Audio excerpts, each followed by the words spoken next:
Again I stand, Lord, I stand against the faceless man.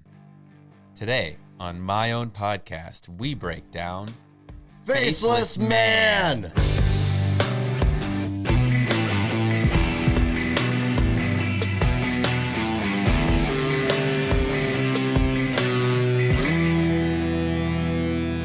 Hello, my friend, we meet again. Welcome to my own podcast, the only Creed podcast that we know of. My name is Andrew Colin, and with me, as always, is my partner, my co-host, the Abbot to my Costello, Reid Fenlaw. What's up, Reid? Nice. Do you think I look good today? Yeah, you look nice today. Do you know I just learned how to whistle like 6 years ago? How? I was never good at it, and then my wife gave me some tips, and I got better at it. Your wife had to teach you how to whistle? Yeah, I'm still not great at it. Let's hear it. Yeah, it's pretty bad. It's pretty airy. Yeah. I really don't like whistling, to be honest. My favorite thing is humming and whistling at the same time. How do you do that? Oh, you sound like you're like a modern day Michael Winslow with that. Who's Michael Winslow? From Family Matters? The son? No, he's the dude that does all the sound effects in like the Police Academy movies. Yeah. Sorry, I was thinking Carl Winslow from Family Matters. No, that's definitely Family Matters. But did he have a son named Michael? I don't think so. He had a son. The character's name was Carl Winslow, right? Yeah, but he had a son. He may have had a Michael Winslow son, but just look it up. I'm going to, man. Okay. I'm going to fact check you in real time because you think that I'm lying. The thing when I think about whistling, I think about my least favorite person at the gym ever. Back probably right when I graduated college, I went to this LA Fitness in Culver City, and there's this one dude that just between every one of his sets would just whistle, go, and it was infuriating. That's maddening. It was mad, like it would pierce through whatever you were listening to on your headphones, and just like reverberate through the gym. Did you get really strong and then fight him? No, I just went to a different gym eventually. Wow. You renounced your gym membership because of a whistler? It's easier to flee than fight. Remember that, kids. Yeah, no, you fucking beta. If something bothers you, just run away. Run away from your problems. Yeah, exactly. They don't follow you. No. No. They can never. If you don't want to deal with something. And if they do follow you, just keep running. Uh-huh. Because the world is round. Exactly. So eventually you'll get to a point where you started. Yeah. But you can even from that point, you can keep running. Yeah, just pick a different direction. In the same direction. Oh, or a different direction. Yeah. Just run. Any direction. It's good for your cardiovascular health anyway.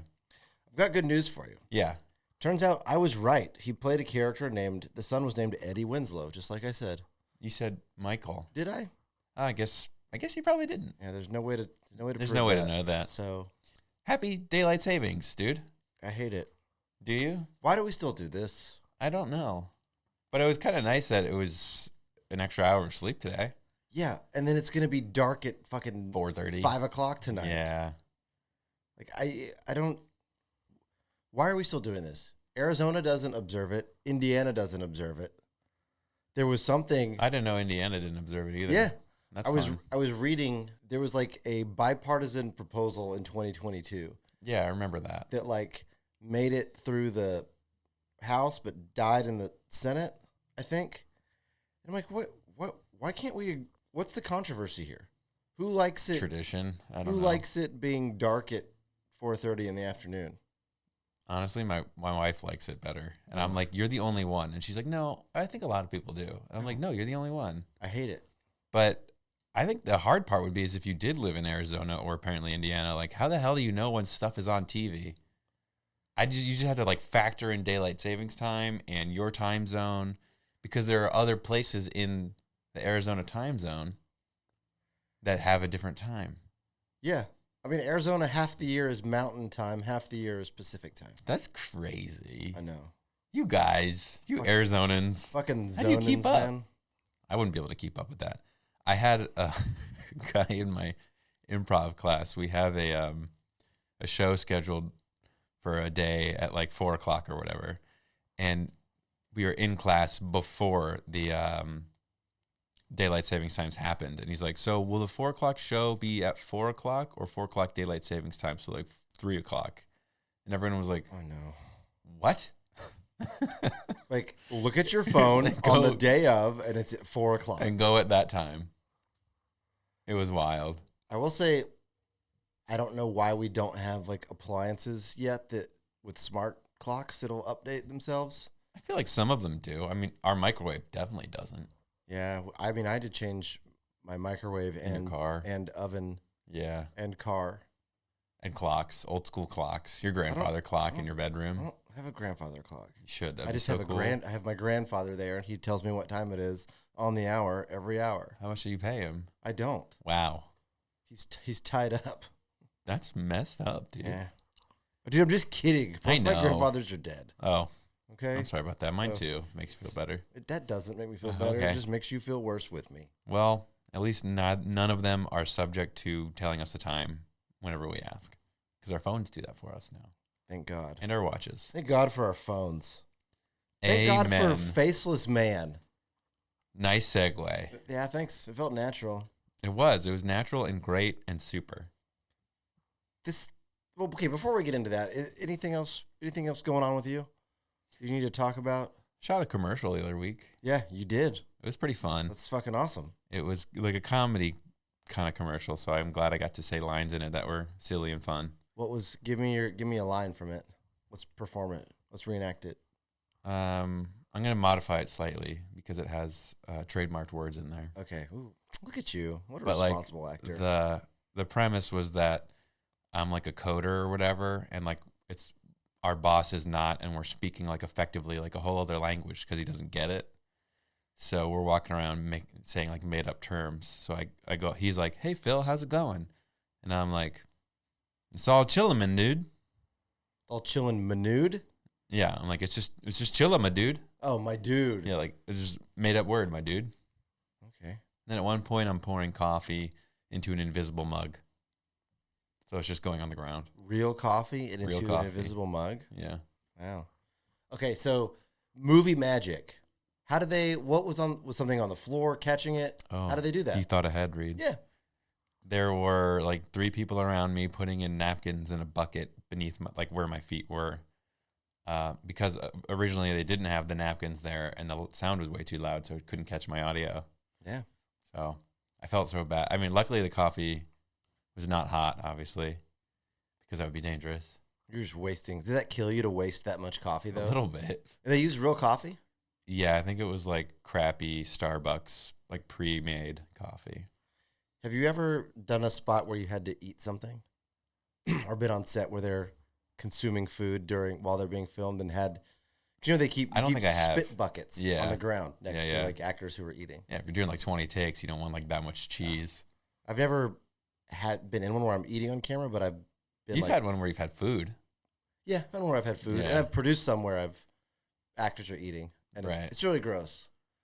Do they? You call action, they're looking all happy. They take a big bite, and then as soon as they call cut, you see lean over and just drop a half-chewed bite of food into a bucket. And yeah, that's gnarly. There. Yeah. No, I would hate to do that, and I feel like I'm the kind of guy that would just be eating it and swallowing it. I'm so full. And they'd be like, "Andrew, please just spit it out. Like, no more marshmallows, Andrew. I don't want to waste the food." You know what? I can't eat marshmallows. They're not kosher. Don't they make kosher marshmallows? They do. I think that there's a lot of like gelatin like substitutes that you can do. Yeah. But and they're just as good, honestly. Let's get some marshmallows later. I'm down. It's like almost s'mores time, man. It's like cool out. Yeah, happy holidays. Yeah, you too. Thanks, Happy man. Halloween. What'd you go as? We have so much to catch up on, dude. It's been too long since we've done the pod because we're busy people. We're busy because you're shooting commercials and shit. That was one day. Well, you had to prepare for it, though. Okay, so Halloween, we didn't really dress up as anything, but I have like a prop box with like wigs and jewelry and a baby and stuff like that. Fake baby? Yeah, I don't know. We'll see. I was not going to dress up because like we got 0 trick-or-treaters at our house. Us too. Like, not a single one. And we did want, Chipotle was doing like $6 burritos if you came in costume. Oh, yeah. So I was like, I'm not going to get a costume. My girlfriend was like, let's go. And she had like a skeleton costume. Mhm. She was like wearing all day. I was like, I don't have a costume, but I have a prop. So I have like a faux fur coat, and a big gold chain necklace, and a wig, a woman's wig, and the baby. And I went as a mob wife. Nice. Because the mob wife aesthetic, I don't know if you know, this is pretty big right now. Is it? It is. What's propelling that in the zeitgeist? Gen Z decided they wanted to. Don't do anything they tell you to do. Well, I did it, and I got a $6 burrito bowl. Well, I guess that's worth it. And it was fucking delicious. We didn't get any trick-or-treaters either. We didn't dress up. We didn't even dress our dog up, which was real missed opportunity. I don't know why. We just didn't get invited to anything this year or anything. So I have a lot of Halloween stories that sort of come to mind, but I'm going to just tell this one. The one year we did get a trick-or-treater, we gave out like Tootsie Rolls, like these jumbo-sized Tootsie Rolls, and this one kid picked up a Tootsie Roll after asking, like, can I have the big one? And I said, yeah, of course. And he just goes, this is the biggest Tootsie Roll I've ever seen. So my wife and I say that to each other all the time. It was like the cutest thing. This is the biggest Tootsie Roll I've ever seen. He was so juiced on the size of that Tootsie Roll. And it was big, in all fairness. It was like one of those king-size ones you rarely find out in the wild. It's like square? Yeah. It's like has little square perforations in it? Yeah, exactly. I know those. Yeah, it was so fun. It's exciting for him. Halloween is like, I do imagine it comes back around after being like in your 20s for so long, when you just like, it's actually just like your kids or your friends' kids, and seeing them light up is fun. Yeah, but then you got to check out their candy for needles. Yeah, but you can drink beer and stuff. The kids can? No, like you while you're going around with them. Oh, but neither of us have kids, so what are you talking about? My niece and nephew, I've gone trick-or-treating with them. It's pretty much... And all you do is just get wasted? I drink beer, and my niece is allergic to peanuts, so I like just eat all the peanut candy so that she doesn't have to be upset about it. That's pretty nice of you. Yeah, well, not all heroes. Why would she just not take peanut candy? Because she was like 5 years old last time we went. She just grabs the candy that is like cool colors and, you know, yeah. But sometimes we know ahead of time that she's gonna want that, so I just go in the bag, sneak it, munch on it. No one's anyone the wiser. You're just hammered eating peanut laced candy. Yeah, isn't that walking all over like the life streets of Philadelphia? Yeah, that sounds like the life. It's dope. Anyway, I feel like I could go on all day about Halloween, so why don't we just get into the meat, man? Okay, you want to? I want to get meaty and dirty. Let's get meaty. Okay. Are you ready to talk about Faceless Man? Let's do it. Here's some facts for you, man. Okay, it's the 6th song on the album. I was gonna say that. It's my first bullet point. I knew it. I always start with that. It's tradition. I know you. Lyrics by Scott. Okay. Music by Mark. Okay. It is the second longest song on the album at 5 minutes and 59 seconds. It is a long song. It's long. It's longer than I remembered it. How long did you remember it? Like 4:30. Yeah, you misremembered that. Yeah. And there's not a ton on this song. We will get into some facts from Sinner's Creed, but after we discuss it, because it kind of it flavors it with Scott's thoughts about the root of the lyrics. Scott's thought flavor. Otherwise, there's really nothing on it other than like some sparse message board chatter. Oh, I hope we get some of that too. But let's get into it. Well, you told me real quick that before we recorded today, you mentioned that you saw like some video entitled like "The Making of Faceless Man," but it ended up being nothing. Yeah, I watched it. I got really excited. I was like, "Ooh, it's like a behind the scenes thing," and it was like behind the scenes footage, but they told nothing about what the song meant. Love it. It was like them singing it some and like toying with new chords on the tour bus. Sweet. Yeah, really helpful. Yeah, thought-provoking. Yeah, glad I watched it. I feel closer to Scott and Mark, though. That's cool. Because they were in it a lot. Yeah. Okay, here we go.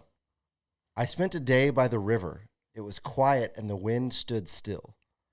I spent some time with nature to remind me of all that's real. Okay, so the first 3 lines in this, I feel like could not be more literal. Like he spent a day away from society, just in nature by the river, and it was peaceful. The wind was quiet, so things around him were quiet. And just by doing that, he spent some time, obviously, in the natural surroundings. And I think the only line that maybe you could dig into a little bit is to remind me of all that's real. And when I read that and heard it, it just makes me think that, like, we spend so much time in our daily lives consumed by other people and what other people think, and by media and blah, blah. So to have time to reflect in nature, in God's creation, if you will, it just acts as a reminder that, like, there's things out there, like, it reminds you of, like, your basic humanity. Okay. Yeah. I have a similar view, but I think there's a little bit more of a Christian tint to it. Ugh, push your agenda on me, why don't you? Are you ready to convert? You ready to convert? You ready to convert? No, not right now. Will you accept your Lord and Savior? I don't, not right now. Okay. And again, this is because I grew up in a Christian household and I remember lots of things.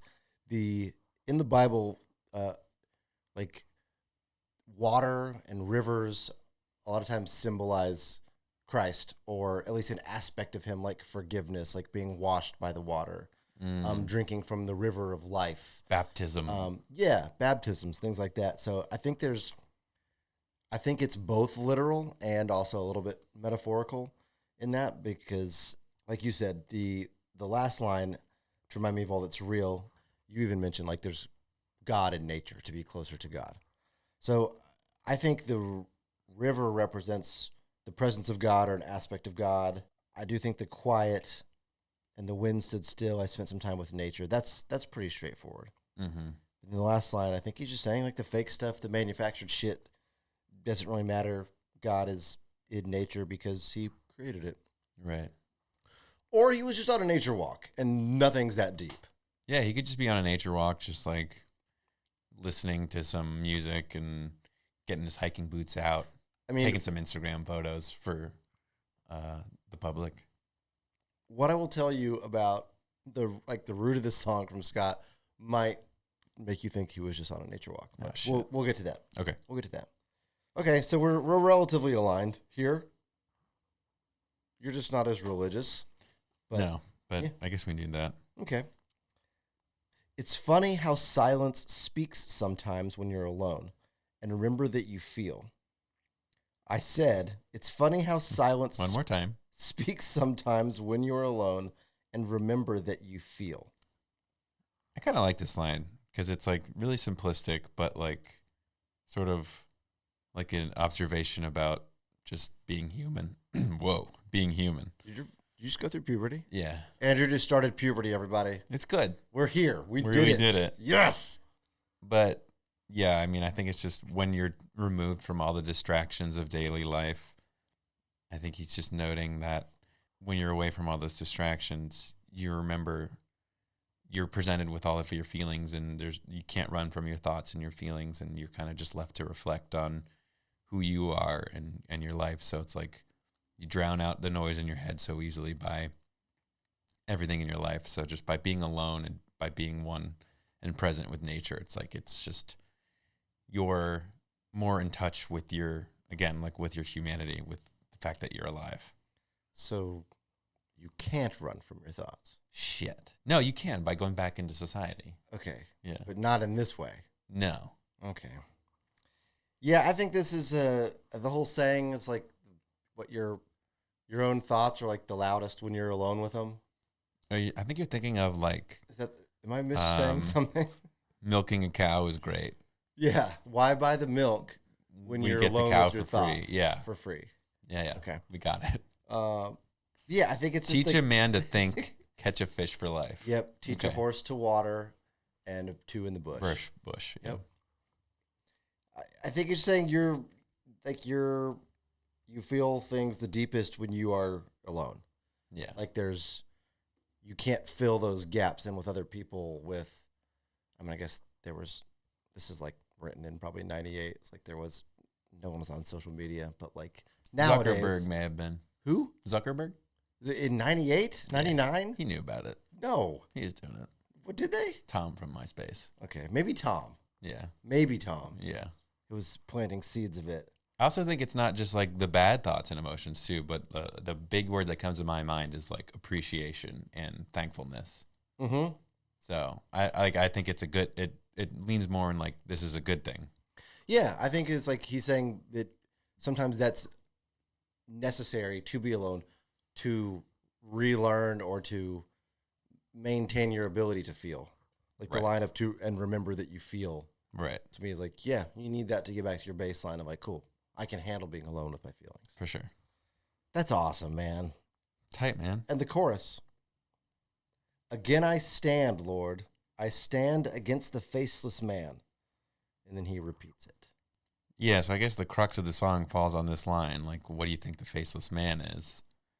And, well, he stands against the faceless man. Uh-huh. So my initial thought was like, the faceless man is the person he is that's like shaped by society. And like like in daily life, you kind of forget who you are because you're so busy just living it, that everybody sort of becomes this faceless person who's just like, they don't have as deep of a sense of who they are as people because they're just busy living their lives. So in all this way, we're all faceless creatures that just go about living. But when he's alone and appreciative of his humanity, he stands against that faceless version of himself, and he is a real person. The whole person, his whole self. Interesting. Yeah. You couldn't be more wrong. I'm sure. You could not be more wrong. You don't know. I don't, but obviously I did the research on this, but I always do my own lyric meanings before I. Well, what's your lyric meaning? A wipe? I think that the faceless man represents like death, like the Grim Reaper. Dumb. Grim Reaper has no face. I guess. Yeah. So, because I had problems interpreting this, mainly because he says, I stand against the faceless man. I was like, well, maybe the faceless man is God or like some aspect of his life that I'm like, why is he standing against it? Like he's standing with God, I think, with the Lord against the faceless man, like death, evil, and he's not ready to face death. Okay, so what you're saying is this is like a tag team matchup between Scott and God versus the Grim Reaper and Satan. Like in a cage match. Yeah. If championship battle. Yeah. If this was like a WCW or whatever. WWE? Whatever it's called. I thought WWE went away. No, that's the one that it is now. Okay. It was like WCW when we were kids. Okay. Well, if there's a WWE, like, no rules cage match, yeah, it'd be Scott and God versus Satan and the Grim Reaper. And, like, the Grim Reaper can use his scimitar? No. Oh, just chairs. Chairs and ladders and tables. Okay. Come on, dude. You said no rules. Well, within the rules. Within reason. Okay. Like, yeah. You can't bring your own props into the ring, but what's there? No scimitars, but correct. But chairs. It's like God can't bring a fucking cross with him and hit people with a giant crucifix. You could have gone something more violent there, like a golden bow or something. God can't bring a golden lightning calf bolts and drop it on people. Yeah, that was Aaron though. He can't flood the ring. Okay, that's fair. Know? Okay, so we're moving forward, knowing that we disagree about what the faceless man is. Sure. Pretty hard. I think it's death. You think it's a lesser, unfulfilled version of himself, would you say? Yeah. Like an unrealized version of himself. A blob version. Yeah. And I get what you're saying. It's like we're all just a number, like no one matters, like a sea of people. We become faceless and empty if we don't appreciate our feelings and emotions and become one with God's creation. Okay. Or death.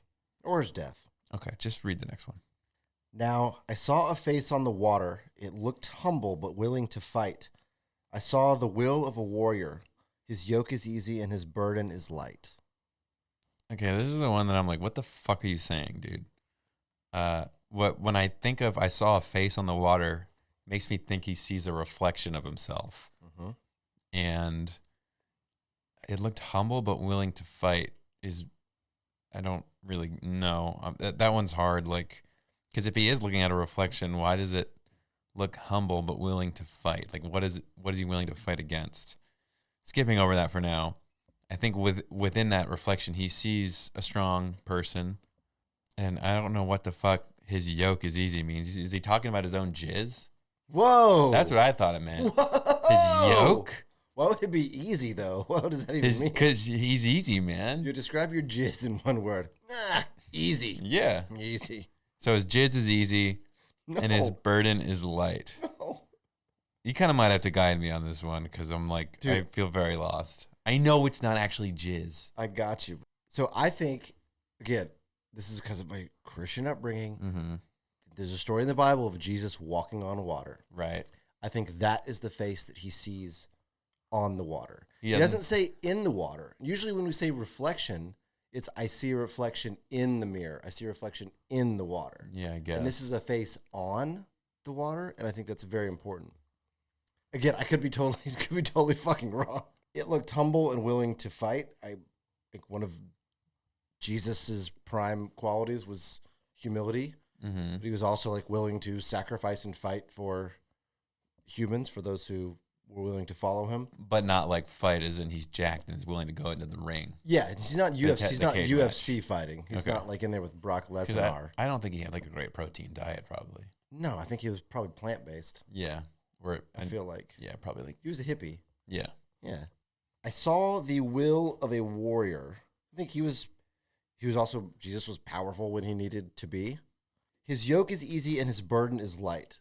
I knew that phrase sounded familiar. Mm-hmm. So here is Matthew 11:28 through 30. God. Come to me from the Bible. I thought this was a guy on a chat room board. Come to me, all you who are weary and burdened, and I will give you rest. Take my yoke upon you and learn from me, for I am gentle and humble in heart, and you will find rest for your souls. For my yoke is easy and my burden is light. Wow, thank God that you have that background. I would have never thought to Google that. So, well, I would have thought to Google it, but I wouldn't have.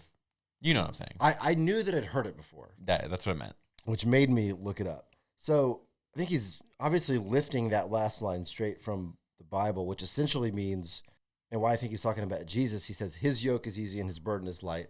And it's Jesus saying that in the Bible. What does that mean, man? It essentially means like he's offering rest for the souls of anyone who follows him. What the hell's yoke? A yoke is defined as a wooden bar or frame that joins animals for work, a frame for carrying a load, or a metaphor for something that limits freedom. Okay. I think he's saying that he's got the like framework for it, whether it's metaphorical or mental, and that his own burden is light enough that he's ready to help the world or people who follow him. So I was close. Yeah. Yeah. Like that line is really what, when I first read that, I was like, okay, this is very biblically tinged. And I feel like sometimes I assume that with Creed when it's not true. Mm-hmm. But I think the fact that that line is like very obviously lifted From the Bible. Yeah, Like, can't argue with that. He's talking about Jesus. All right, moving on. Yeah, we got a lot of lines to cover today. He looked me right in the eyes, direct and concise, to remind me to always do what's right. And he repeats it.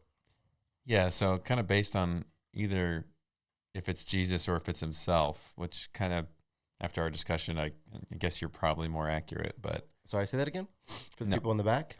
I guess based on our discussion, it sounds like you may be more on point. But wow. I think he just heard straight from Jesus' mouth that, like, do good. Do work, son. Yeah, I agree. I think it's very straightforward. I think a supposed core tenet of Christianity and probably really most major religions is like just do good and Scientology too. Do things that's right. I mean, they're doing what they think is right. Yeah, I think the rights are different, but I'd say many religions is at least like some version of like the Bible's golden rule of like treat others how you want to be treated. Right. Like if like that's so I think that's all it's saying is just do the right thing. Is it Spike Lee applies to you and other people? Yeah, do the right thing. Yep. Or it's hinting at his own God complex, and that he is looking in his own reflection, and that he's speaking to himself as some sort of God in his own eyes. Yeah. And talking about how his jizz is easy. He's not talking about his jizz. Okay, fine. We can agree to disagree there. Okay. He might be talking about his jizz. But why do you think yolk meant jizz? I don't have a great answer for that. Because it's the here- stuff inside the egg. So it's like coming out. That's YOLK. This is YOKE. Well, Not my yolk is easy. Yolk. get yoked. Get yoked. All right. Here's Andrew's problem, is anytime he doesn't know what a word means, he thinks it's slang for jizz. Yeah. Yeah. That's been a big problem in Science class was a lot of rough aspects of for my Andrew life. growing up. Yeah. He was learning the periodic table, and he was just like, jizz. Does jizz, radium mean jizz? Jizz. Okay. Okay. Well, let's go. Yeah, I think we should. Yeah, I think I think that line symbolizes he feels like he's got a direct line to God, Right. and God is telling him to do what's right. The next we have more chorus. The next unique lines are, because if the face inside can't see the light, I know I'll have to walk alone. And if I walk alone to the other side, I know I might not make it home. Okay, I know this one. Okay. If you say, So I think if you say jizz, I swear The to God. face inside is I think whether it's Jesus or like the spiritual part of him can't be enriched by the light or like the knowledge of faith, then he's by himself. He's not with God. God doesn't got his back. Jesus / God don't have his back if he doesn't enrich the faith inside of him. Okay. You know what I'm saying? Yeah. And then if he doesn't have God at his back, like fighting for his back, then when he has to walk alone without God / Jesus to the other side, being the afterlife, then he might not make it to heaven. I feel like you're coming around to my interpretation of the song. You're talking about death and life, and I'm talking about the Grim Reaper. Simtars. Yeah, and centaurs. Yeah. Okay, I'm with you mostly on this. I think if death can't see his light, which is his faith, then it's over for him. Then he's all alone. And if he's alone, he knows how his brain works. Like, he knows he's fucked, and he's like just slowly dying. Wait, Like, so by that your faith metric, dies, yep. what's the face inside? The face inside, Yeah. the true face of death that we can't see. Oh, okay. So I'm saying if that entity can't see his light, like, it's over. His Okay. light being his faith. The Grim Reaper in this case is looking to snuff out people's reasons for living. And his faith is something, and a lot of Christians feel like their faith is something that keeps them alive, gives them reason to live. Mm-hmm. And if that light is extinguished, then your reason for living, for being, your reason for having a moral compass is gone. Okay. And I think you're just one step closer to death. I think I disagree about what the face inside Oh, is. okay. What do you think it is? By that logic, then the Grim Reaper exists inside of us? Nah, dude, that's God that's inside of us. And if God isn't being shown the light through our faith, then there is no face. Not the face inside of us. I'm saying the face inside of death. This is dumb. Dude, just roll with it. I'm right. No. This song, okay. I could be wrong, man. And there's some confusing shit in this song. Yeah. Okay. I think this is maybe one we've disagreed on the most. Yeah. Well, we're both big idiots. Yeah, we're both We're both extremely dumb. Yeah. We both don't know what a mortgage is. I think it's jizz. It's got to be some form specific of flavor of jizz. Yeah. Yeah. All right, let's move on to the last line then. Okay. Next time I see this face, I'll say I choose to live for always. So won't you come inside and never go away? Yeah, so this is kind of leads me to what I think. I think the face inside of him, after our discussion, is like the life force, the Jesus, the goodness, because he wants it to come inside him and never go away. And like the next time he's confronted with his faith, he's gonna welcome it with open arms. So I'm not gonna lie, I read this lyric exactly how I read it out loud the first time, which kind of changes the meaning. I'm saying, so won't you come inside is welcoming, and so you won't come inside. That's what you initially thought. Yep. So what I had was, I think he's saying next time he comes face to face with death, he will claim Christ and claim, like, the choosing to live for always, I think, is eternal life that Christians believe in if they believe in God. So I think he's saying, I will state to death, to evil, to the grim jizz reaper, that I claim God, I claim eternal life. And then to God, I guess he's saying, so won't you come inside and never go away? Yeah. Because I thought he was saying, so you won't come inside to death and never go away. But I think he's saying, so won't you come inside? So now are you coming around on what the face inside is? No. Okay. Well, then you're wrong. No, I'm correct. Okay, so that's the only part we really disagree on. The face is... The main portion of the song. The faceless man is the Grim Reaper. No. To me. Maybe. But the face inside is Jesus / God / goodness. So you think the face inside is not the face inside of the faceless man? No. I think the faceless man is a version of himself that's without God and without the enrichment of faith. So I don't think it's about the tag team matchup between God and Scott versus the devil. I do. All right. Well, maybe some of our research can get us home. I doubt it, man. Oh, okay. But here's I do have a couple of quotes from Scott from Sinner's Creed. Okay. His autobiography. So the background on this first quote, and it was kind of a long, meandering story, but the gist of it is... The jizz of it? The jizz of it is he was in the woods with a buddy, and they smoked weed. Wow. They got high. Hell yeah, brother. Because there was even a line about how Scott said when the weed hit, he could feel the dirt under his feet. But then he remembered he was wearing shoes, so he took his shoes off to really feel the dirt. Fuck yeah, brother. Yeah, so he was pretty high. Yeah, sounds like he was high as a gourd. But here's his quote. When he was high in the woods with his friend, I felt compelled to take off my clothes and stand under the falls. It was the first time since Grandpa had died that I felt close to him. Before going to sleep with this strange experience subsiding, I scribbled down my thoughts. Years later, remembering that moment, I wrote the lyrics to Faceless Man. I was seeking Christ, whose yoke is easy and whose burden is light. Okay. But he is also the Christ who provides a moral compass. First, I want to say that if we were ever on a camping trip, you and I, and you just got naked and walked under a thing of water, I'd be like, what are you doing? I'd tell you I was finding Christ. And then I would be like, okay, do you? I was like, my burden is easy and my jizz is light. I'd be like, I don't need to know that. Well. Okay, well, I guess that aligns with what we were sort of thinking. It doesn't answer the question, though, of who the faceless man is. No.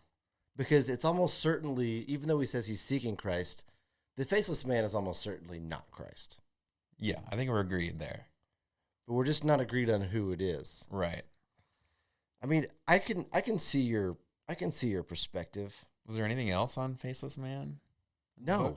All right. Well, I guess we have some unanswered questions at the end of this episode, but is there anything else you want to say contextually before we talk about the song from a listening standpoint? This song was, I mean, the lyrics were a little bit confounding to me. Yeah, a little heady. Like, I mean, it's not my favorite song in the world on the album. It's too long. It's a 6-minute song. It's a little long. That's 2 songs. Yeah. It's two modern day songs. Mm-hmm. I feel like it's a reflective, but it's hard to when you don't know exactly what he's like reflecting on.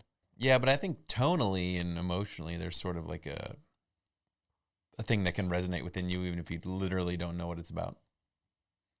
It's definitely reflective, and there's that sense of like inner peace, I feel like is a sort of takeaway theme from it. Inner peace, and I think regardless of what you think the Faceless Man is, I think we can agree it's a negative thing. Whether you think it's a lesser version of himself. You don't want to be faceless. Correct. Or you don't want to hang out with a faceless guy. Correct. Yeah. So I think like that, I do like that message of hope of like I'm standing against the faceless man. And like I know how to wage war against the faceless man. Mm-hmm. I just don't, it's clearly the Grim Reaper and you're dumb is what I'm deciding. Right. But how much do you like listening to the song? Oh. Do you want me to rate it right now? Yeah, give me your final thoughts. Wow. Okay. Final thoughts on the song. There are parts that I enjoy. Like you, I think there's some like meaningful lyrics. It's funny how silence speaks sometimes when you're alone and remember that you feel. Like, I'm with you. I like that. I think it's deep. I think it's cool. The whole thing about finding whether it's the best version of yourself or finding your own way to defeat evil is cool. I don't know. The song doesn't really hit with me. Mm-hmm. I don't feel like it ever really has. I don't have any specific memory attached to it. It wasn't one that I listened to a whole bunch when the album first came out. If I had to rate this on a scale of 1 to 5 yes, which I do. By nature of the podcast. I have to do that. I'm gonna give this. I'm gonna give it a 1.5. Wow, that's lower than I thought you were gonna go. That is, and I hadn't decided on the grade until now, because I wanted to do it in the moment, but I'm giving it a 1.5. Okay. What about you, Andrew? What are your final thoughts and your score? And ultimately, I think I'm not too far off from you because I don't know. It's a little boring. I think in that like like you said, it's 6 minutes, and that way it feels like kind of meanders up and down. And I'm all for the slow song, but I don't think there's anything hooky enough in it that makes the pacing and sort of the melancholy tone seem interesting. Like, I'm trying to think of like another really slow song. Like some other songs on this album are really slow. Like even I was like With Arms Wide Open's a more slow song, or even like Wash Away Those Years later on in the album I think are very slow, but they're kind of inherently more interesting, I think, because there's like more hooky lyrics and the chorus is obviously super catchy, but this just sort of retains that one sort of slow note throughout. I think the bridge is pretty cool when it gets a little heavier and he sings with a little more emotion, but ultimately it's kind of stagnant. Yeah, I think it's a little stagnant emotionally for me too. Yeah. Like I didn't feel like I went on a ride on the song. Or it feels like you're coasting on a canoe. Yeah. Slowly. Yeah. Wading through the water. Yeah. I want to go on like a whitewater rafting trip, like Class 5 rapids with these songs. For sure. But I'm all for like a ballad or like a really interesting slow song, but I just don't think it's that interesting. Even the guitar, I think, is not Tremonti's best. I feel like it reminds me of some band that like, I can't think of who, but it doesn't really sound super Creed-like. But ultimately, I do like the self-reflection aspect of it, and the next time I go camping, I'm going to play it, get naked, and go in the water. Only if my friends are around so they can be uncomfortable. I'll be there. Okay. I'll be very uncomfortable. And then I think I'd give it like a 2.25. 2.25? Yeah. Okay. Out of 5, yes. That is your first 2.25 on this album. My 1.5 is equal to my score of beautiful. We're both kind of middle of the road on this one. Yeah. Or probably, actually, we're kind of low on this one. I think we're a little low, but I think things pick up soon. Oh. Well, Reid, we dove in, we disagreed, we rated the song. Is there anything else you want to say before we get up on out of here? I just want you to know that I believe in you. Thanks, bud. No, let me finish. Okay. I believe that you can expand your vocabulary enough to where you don't have to go through life just assuming people are constantly talking about jizz around you. Well, then don't use such silly words. It's just not, jizz is not. There's a lot of words for jizz. There are, but it's not that common. Ejaculate. Of like a public conversation topic. Cum. Yeah. Jism. Yogurt. Spew. Yeah. Splunk. Splaginky. Splurgings. Pool. Puddle. Yeah. A puddle. Right. Yeah. Let's get out of here before we gross everybody out. Okay. Well, Reed, it's time we make our escape. Let's go there. For my own podcast, I'm Andrew Colin. I'm Reid Fenlaw, man. Go get yoked. Let's go get yoked, bro.